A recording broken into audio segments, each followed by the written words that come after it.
بسم اللہ الرحمن الرحیم اعوذ باللہ من الشیطان الرجیم بسم اللہ الرحمن الرحیم فصل فی الاجماع علی حجیت الخبر وتقریرہ من وجوہ احدها۔ موضوع بحث ہمارا حجیت خبر واحد چل رہی ہے۔ آیات سے استدلال فرمایا، پھر روایات کی بات ہوئی، آج اجماع کا ذکر فرما رہے ہیں کہ اس خبر واحد کی حجیت کو بذریعہ اجماع بھی ثابت کیا جا سکتا ہے۔ اچھا جی، کون سا اجماع؟ فرماتے ہیں بذریعہ اجماع قولی بھی اور بذریعہ اجماع عملی بھی۔ اجماع قولی کیسے؟ اگر کوئی شخص کمر ہمت باندھے، آج سے لے کر زمانہ شیخ طوسی تک تمام بزرگان، تمام فقہا کے نظریات کو جمع کرے تو سوائے دو شخصیات کے باقی سارے حجیت خبر واحد کے قائل ہیں۔ اور اگر ہم معلوم النسب کی مخالفت کو اجماع کی حجیت میں مضر قرار نہ دیں تو پس یہ اجماع محصل ہو جائے گا۔ اب چاہے آپ اجماع دخولی کے قائل ہوں، چاہے آپ اجماع لطفی کے قائل ہوں یا حدث عادی کے قائل ہوں، جس کے بھی قائل ہوں، اس میں رائے معصوم کی شمولیت کا علم ہو جائے گا اور نتیجہ یہ ہے کہ حجت ہوگا۔ دوسرا، ہم یہ دیکھتے ہیں کہ بہت سارے لوگوں نے دعویٰ اجماع کیے۔ ایک نے کہا کہ اجماع ہے خبر واحد کی حجیت پر، دوسرے نے، تیسرے نے، یہ اجماعات منقولہ،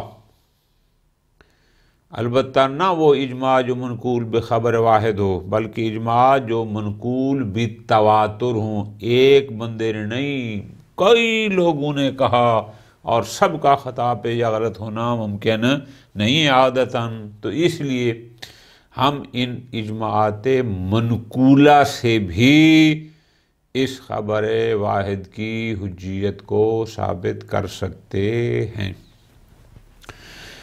پھر ممکن ہے کوئی کہہ دے کہ جناب جو لوگ بھی خبر واحد کی حجیت کے قائل ہیں، آپ جن کی بات کر رہے ہیں کہ چاہے آپ خود ان کے نظریات کو جمع کریں یا ان کے دعویٰ اجماع جو نقل ہوئے ہیں وہ سارے ایک طرح سے تو نہیں ہیں۔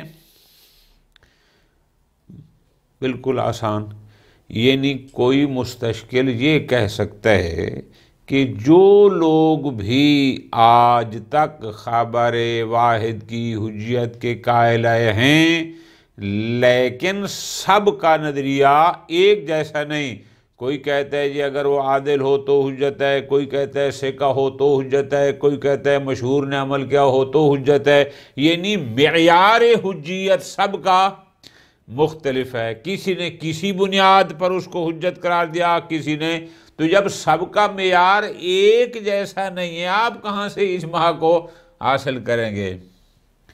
فرماتے ہیں ٹھیک ہے کہ معیار حجیت میں سب کے نظریات مختلف ہیں، ہم اس کو بات کو مانتے ہیں، لیکن آپ یہ تو دیکھیں کہ فعل جملہ، چلو اس کے نزدیک معیار حجیت یہ، دوسرے نزدیک وہ، تیسرے کے نزدیک وہ، فرق ہے، لیکن بالآخر فعل جملہ وہ خبر واحد کو حجت سمجھتے ہیں یا نہیں سمجھتے؟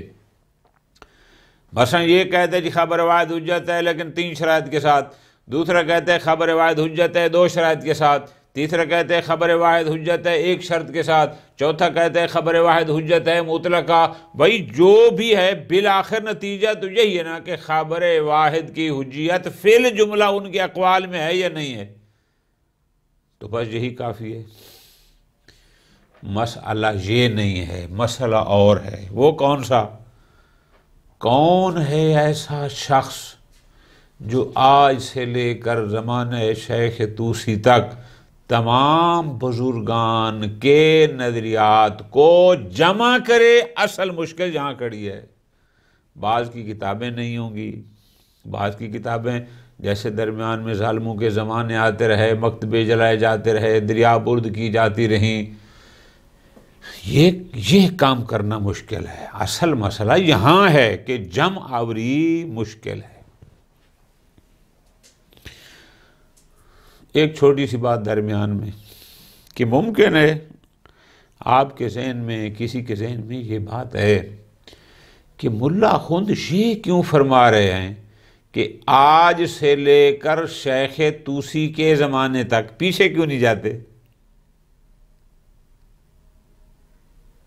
یعنی آج سے لے کر شیخ طوسی تک وہ گئے نا کہ اس دور میں سب کا اتفاق ہے حجیت خبر واحد پر، سوائے فلاں فلاں دو بزرگواروں کے. ٹھیک ہو گیا جی، دو کی بات کی ہے نا. اچھا، پیچھے کیوں نہیں گئے؟ تو ممکن ہے یہ جواب دیا جائے ہم اگر پیچھے جاتے ہیں تو پیچھے سید مرتضیٰ رحمہ اللہ اور ان کے بہت سارے شاگردان اور ہم عصر، وہ تو حجیت کے قائل ہی نہیں تھے. ہم بات کریں شیخ طوسی سے لے کر آج تک، یہ جو ایک لمبا عرصہ ہے، کئی سو سال کا عرصہ ہے، اگر اس کئی سو سال کے علماء بھی اس حجیت پر متفق ہو جائیں، ایک آدھ معلوم النسب مخالف ہو بھی صحیح تو بھی اجماع ثابت ہو جائے گا. آپ چاہے دخولی قائل ہوں، چاہے لطفی قائل ہوں، چاہے حدث عادی ملازم عادی قائل ہوں، کسی کے بھی قائل ہوں، تو بس یہی حجیت کے لیے کافی ہے. شیخ طوسی سے پیچھے ہم نہیں جاتے چونکہ پیچھے بہت سارے ہیں جو اس کی حجیت کے قائل نہیں ہیں. یہ بات ختم. دوسرا اجماع بئی معنی بھی ہے کہ قول نہ صحیح. جتنے بھی مسلمان ہیں، جتنے بھی متشرعین ہیں، یہ سارے کے سارے خبر واحد عادل پر عمل کرتے ہیں. قولاً ان کا نہ بھی ہو اجماع تو اجماع عملی بہرحال ان کا ضرور ہے کہ یہ سارے اس کو قبول کرتے ہیں کہ جب کوئی عادل آ کر خبر دے تو یہ حضرات اس کو قبول کر لیتے ہیں. ٹھیک ہے جی. تو اب جب سارے متشرعین اس کو قبول کرتے ہیں تو قولاً نہ صحیح لیکن عملاً تو ان سب کا اجماع ہے. لیکن اس پر ملا خن رحمہ اللہ یوں بیان فرماتے ہیں کہ بھئی اگر یہ متشرعین، اگر یہ مسلمان من حیث المسلمان یہ کرتے ہوتے اتفاق، پھر تو آپ کی بات صحیح تھی، دلیل بن سکتی تھی. لیکن ہو سکتا ہے کہ وہ من حیث المسلمان، من حیث المومن، من حیث المتشرع نہ، بلکہ اس لحاظ سے کہ من حیث العقلاء اس پر عمل کرتے ہوں. جب ایسا ہے تو پھر تیسری قسم بن جائے گی. کون سی تیسری قسم؟ کیا ہے کہ اگر مسلمانوں کا اتفاق نہ بھی ہو، من حیث المسلم ہم دیکھتے ہیں کہ اتفاق العقلاء ہے، عقلاء عالم کا اس بات پر اتفاق ہے، اجماع ہے کہ جب بھی کوئی عادل کا بھی کوئی قابل وثوق خبر دیتا ہے وہ اس کی خبر پر عمل کرتے ہیں. جب عقلاء کا طریقہ شروع سے رہا ہے، اول سے لے کر آج تک، کہ جب بھی کوئی سے کا شخص خبر دے عقلاء اس کی اس خبر کو قبول کرتے ہیں، اس پر عمل کرتے ہیں، اس پر اثر کو مرتب کرتے ہیں.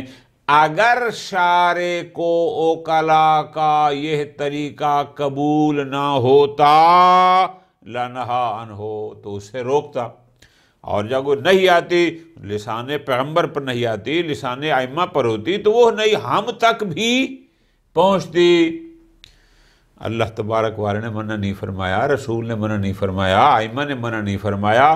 روش سیرت اوکلا چلتی آ رہی ہے ہمیشہ کہ وہ سیکا کی خبر پر عمل کرتے ہیں، قبول کرتے ہیں، اور شارع نے اس سیرت سے روکا بھی نہیں ہے۔ جب نہیں روکا تو اس کا مطلب ہے یہ مورد قبول شارع ہے۔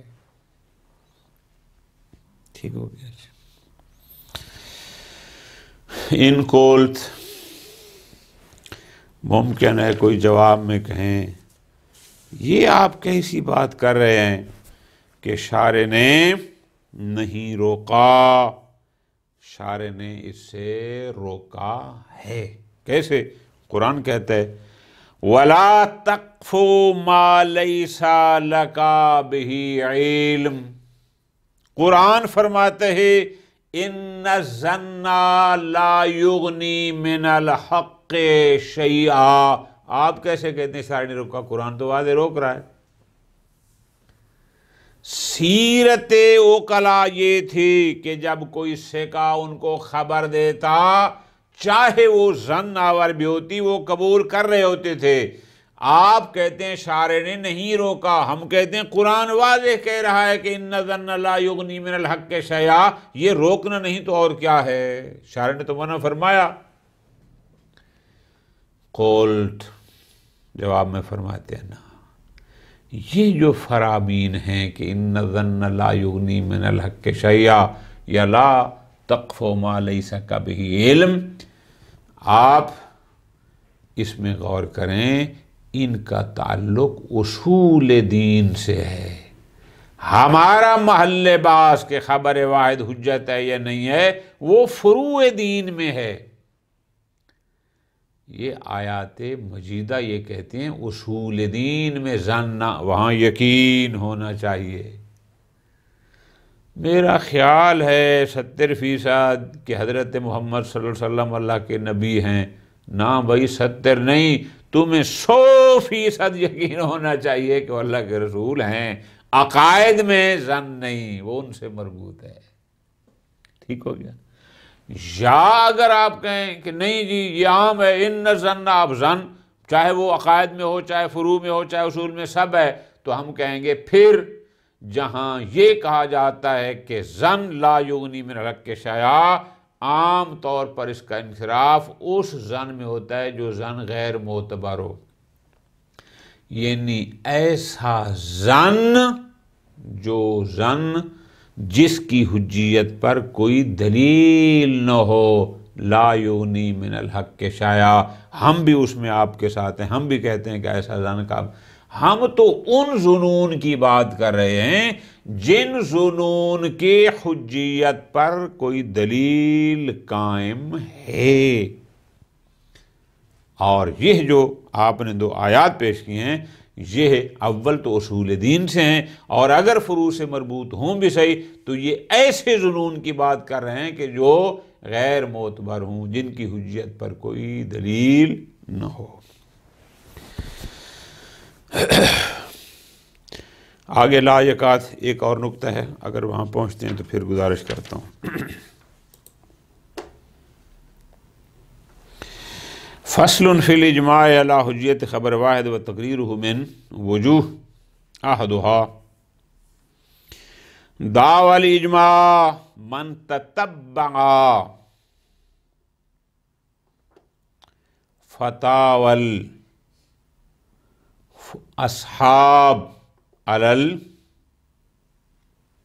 الحجیت من زماننا الى زمان الشیخ فیکشف رضاہ علیہ السلام بذالک ویقطع بہ۔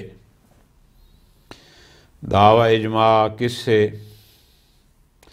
کہ اگر کوئی شخص خود کمر ہمت باندھے، خود تتبع کرے، خود تحصیل کرے فتاوی علماء بزرگان کو، کس سے؟ کہ آج سے لے کر شیخ طوسی کے زمانے تک بزرگان خبر واحد کی حجیت کے قائل ہیں۔ ٹھیک ہو گیا جی۔ شیخ طوسی پیچھے کیوں نہیں گئے؟ میں نے گزارش کر دی۔ فَيَكْشِفُ رِضَاهُ علیہ السلام بِذَلِكَ، اب جب یہ تحقیق کرے گا، یہ دیکھے گا کہ آج سے لے کر زمانہ شیخ طوسی تک سارے بزرگان متفق ہیں حجیت خبر واحد پر، تو پس یہ اس کے لیے کاشف ہوگا کہ گویا امام علیہ السلام بھی ان کے ساتھ اس پر راضی ہیں، اور اس کا یقین یقطع بہ، یعنی اس کو قطع حاصل ہو جائے گی، یقین یہ ہو جائے گا۔ اس کو نام دیں گے آپ اجماع محصل۔ ٹھیک ہو گیا جی۔ اچھا،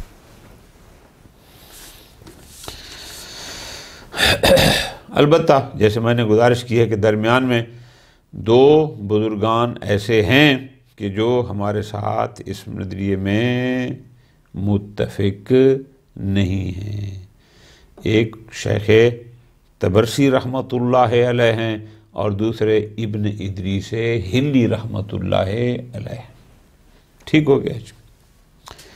اسی طرح فرماتے ہیں، ایک تو یہ ہو گیا، او من تتبع الاجماعات المنقولہ علی الحجیہ، یا چلو خود نہیں کہ فلاں نے دعویٰ اجماع کیا کہ خبر واحد حجت ہے، فلاں نے فلاں نے فلاں نے، یہ جو اجماعات منقولہ ہیں، اجماعات منقولہ اگر ان کو سامنے رکھ لیں، اور یہ کوئی ایک آدھ بندے نے یا دو بندوں نے یا تین بندوں نے نقل کیا نہیں تھا کہ آپ کہیں کہ جناب یہ اجماع منقول بھی خبر واحد ہے، نہ، یہ منقول بھی تواتر ہیں، ایک آدھ نہیں بہت ساروں نے اس کو نقل کیا، یعنی یہ فرمایا کہ خبر واحد کی حجیت پر اجماع ہے۔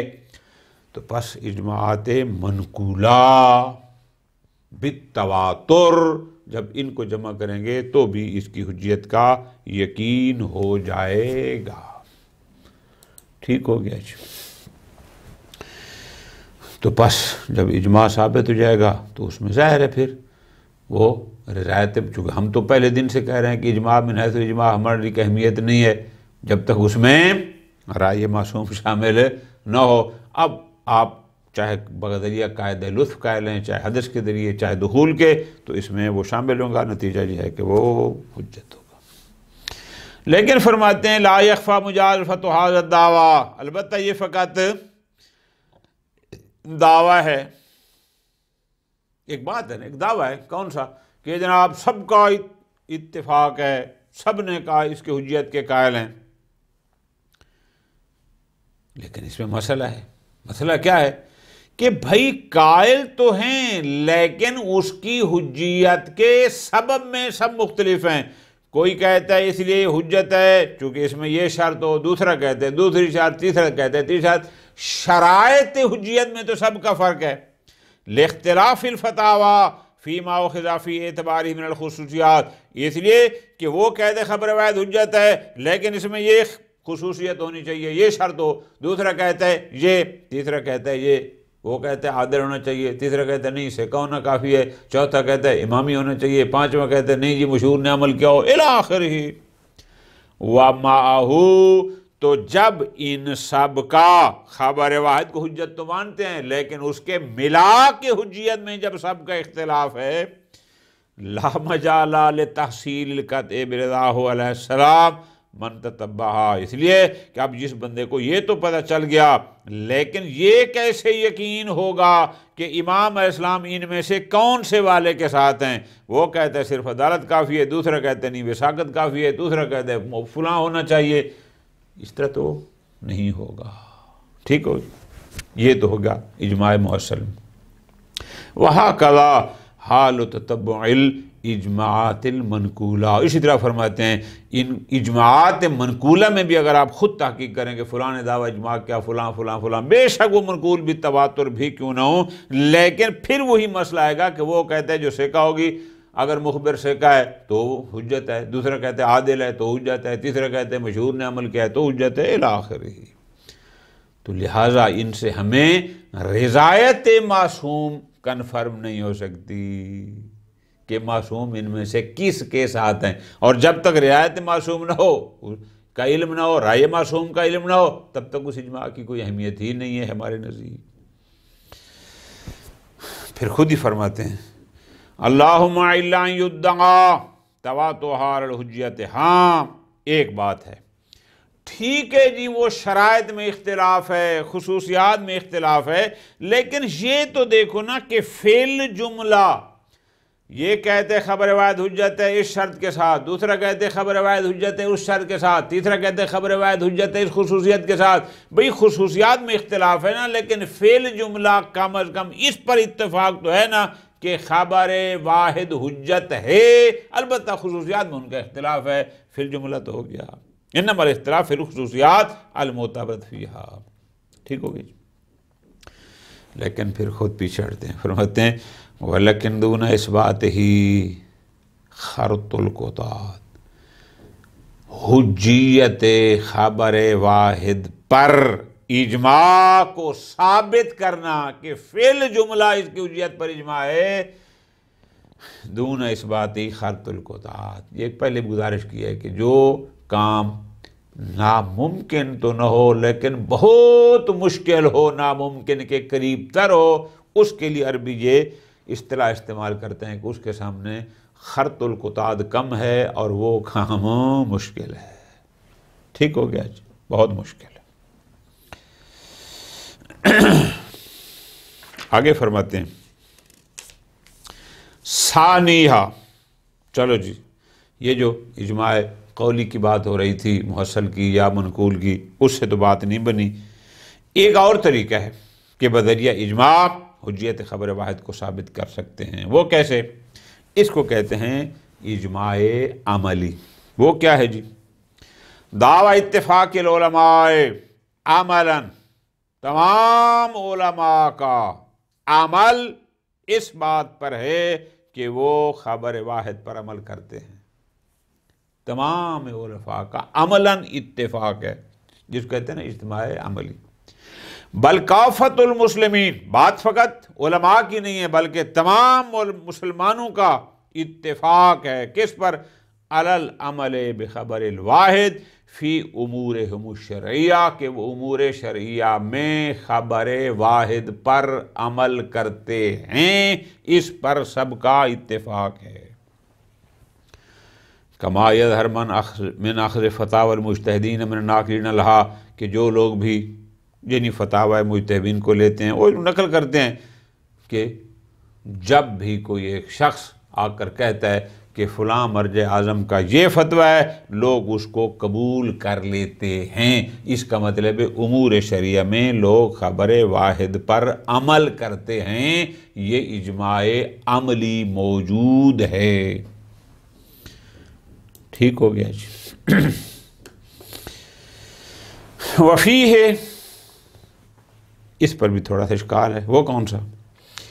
مضافا الی ما عرفت مما یارد علی الوجہ الاول، ایک اشکال تو وہی پہلے والا ہے، کون سا؟ کہ یہ اتفاق عملی کو ثابت کہاں سے کریں گے، حاصل کہاں سے کریں گے؟ ٹھیک ہو گیا جی۔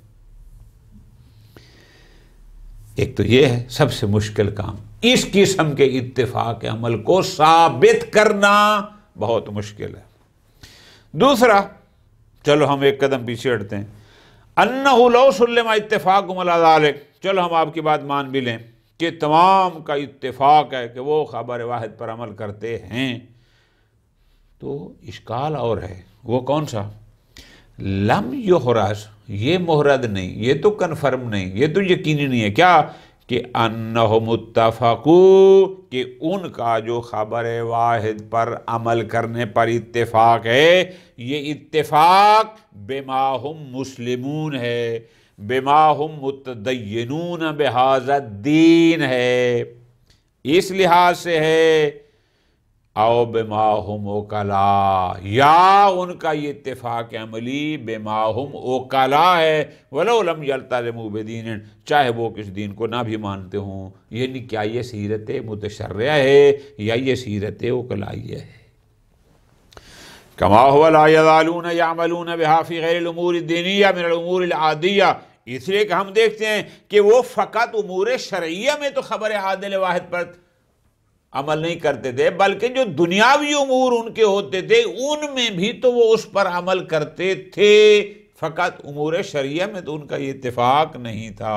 تو جب نہیں تھا فَيَرْجِعُ إِلَىٰ ثَالِثِ الْوُجُوهِ، تو اس کا مطلب ہے پھر یہ مسلم من حیث المسلم نہیں کرتے تھے، بلکہ من حیث العقلاء، اور عقلاء وہ تیسری قسم ہے۔ وہ کون سا ہے؟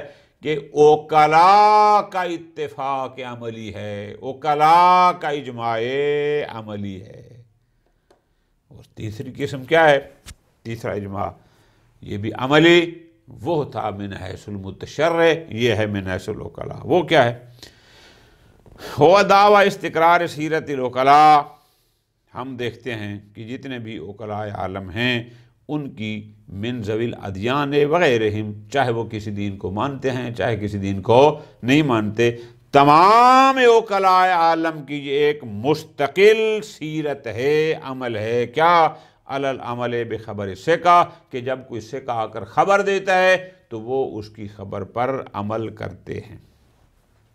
واستمرت، اور یہ سیرت زمانہ پیغمبر سے چلی آ رہی ہے، استمرت الی زماننا، اور آج تک یہی چلی آ رہی ہے۔ وَلَمْ يَرْضَ عَنْهُ نَبِيٌّ وَلَا وَصِيٌّ نبی، نہ اس سے کسی نبی نے آ کر روکا اور نہ کسی نبی کے وصی نے آ کر روکا بھی نہیں ہے، سیرت برقرار ہے۔ ضرورت انہ لو کانا، چونکہ اگر کسی نبی یا نبی کے وصی نے روکا ہوتا، لشتہرا، تو وہ چیز، وہ روکنا مشہور ہوتا، وبانا، اور واضح ہوتا، ہم تک بھی پہنچ جاتا۔ ومن الواضح انہ یکشف عن رضا الشارع، پس ہم تک اس نہی کا نہ پہنچنا، اس نہی کا مشہور نہ ہونا، اس بات کی دلیل ہے کیا؟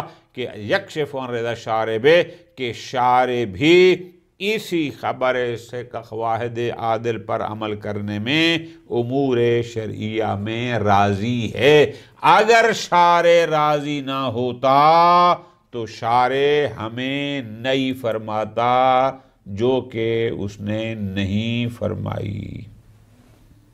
ٹھیک ہو گیا جی۔ ان قلت، ممکن ہے کوئی کہے کہ کون کہتا ہے شارع نے نہیں فرمائی؟ یکفی فی الردع، شارع نے اس سیرت سے روکا ہے۔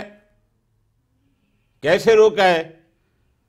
الآیات الناہیہ والروایات المانعہ، وہ آیات اور وہ روایات جو کہتے ہیں کہ غیر علم کی اتباع نہ کرو۔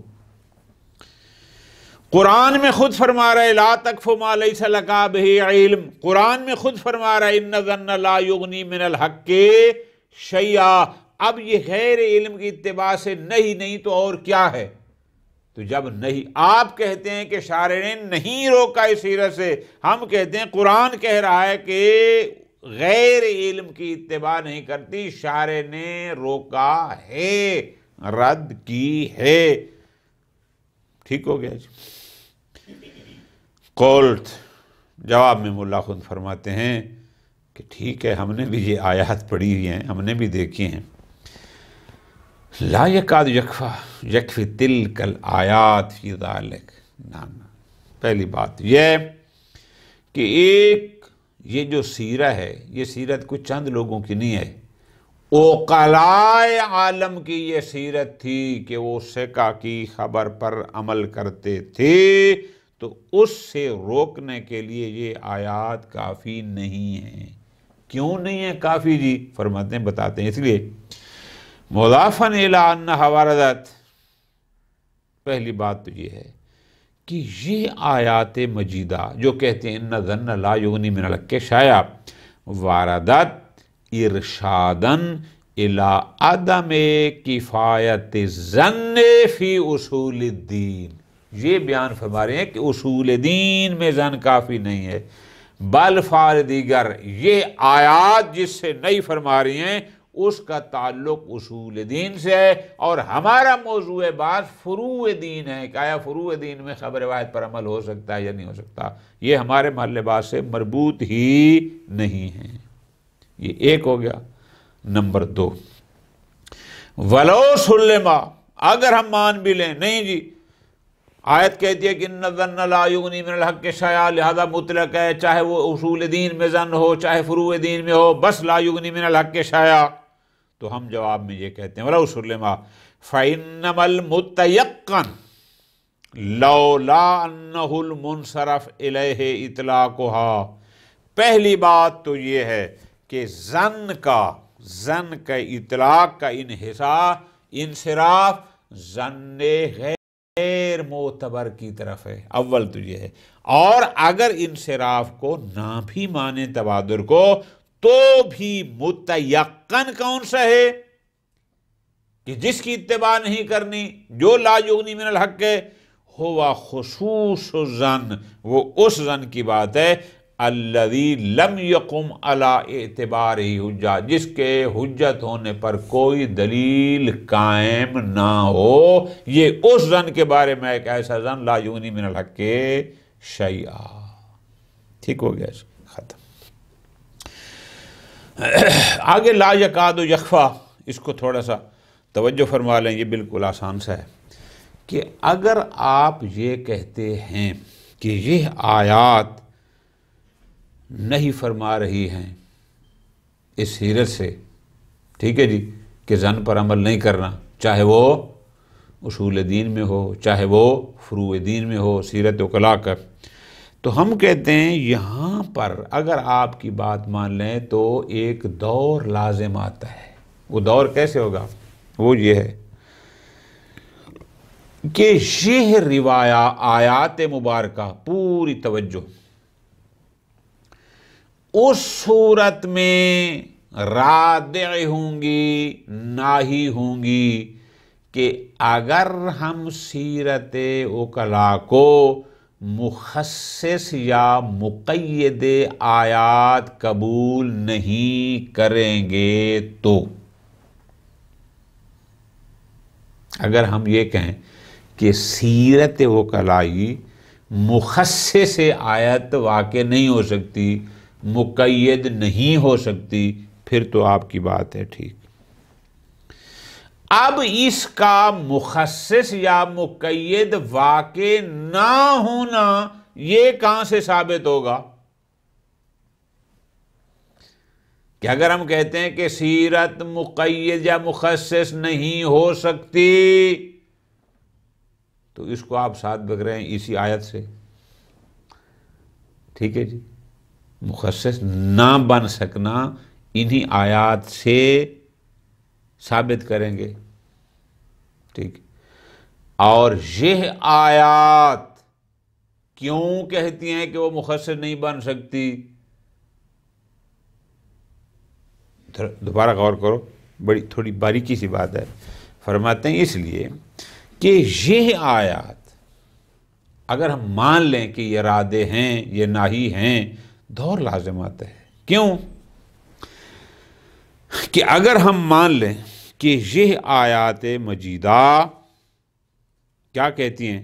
ظن پر عمل نہیں کرنے، یہ کہتی ہیں کہ ظن پر عمل نہیں کرنا، یہ رادے ہیں اس سیرت سے، تو یہ تب ہوگا جب ہم پہلے یہ ثابت کریں کہ سیرت مخصص یا مقید آیت نہیں بن سکتی۔ ٹھیک ہو گیا؟ ہو۔ اب ہمیں کہا جائے گا جناب یہ ثابت، ہم کہتے ہیں ثابت کرو کہ سیرت مخصص آیت نہیں بن سکتی، آپ جواب میں اسی آیت کو پیش کریں گے۔ دوبارہ غور کرو، آپ کہتے ہیں کہ یہ آیت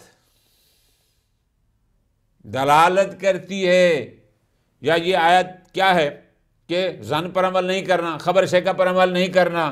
کیوں؟ اس لیے کہ سیرت مخصص یا مقید آیات واقع نہیں ہو سکتی۔ ٹھیک ہو گیا۔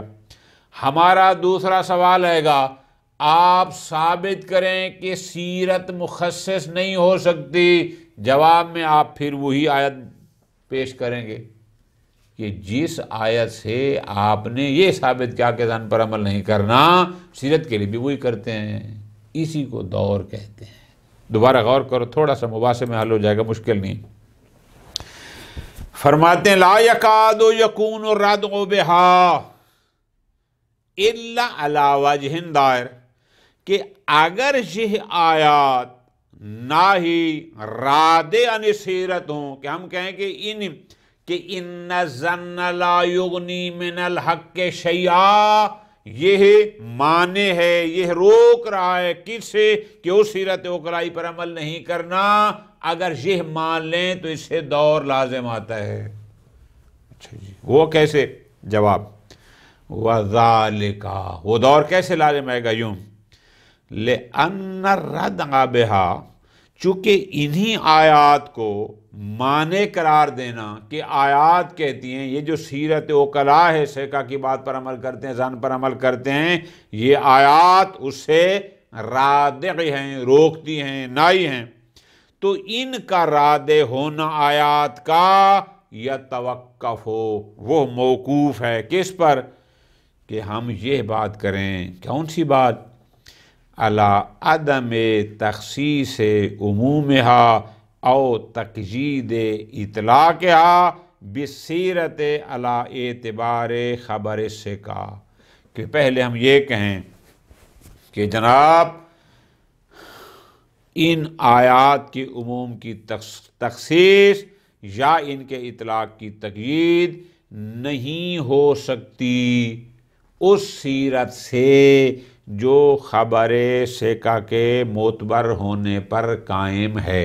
بالفاظ دیگر آپ یوں کہیں گے کہ ان آیات کی مخصص یا مقید وہ سیرت ہو ہی نہیں سکتی کہ جو سیرت او خبر سکا پر یعنی عمل بظن پر قائم ہے۔ ٹھیک، یتوقف علی الرد عنہا بہا، اب ذرا غور کرنا، اور وہ موقوف ہے کس پر؟ واہ ہوا، بلکہ واہ ہوا یتوقف، اور سیرت مخصص آیات کیوں نہیں ہو سکتی؟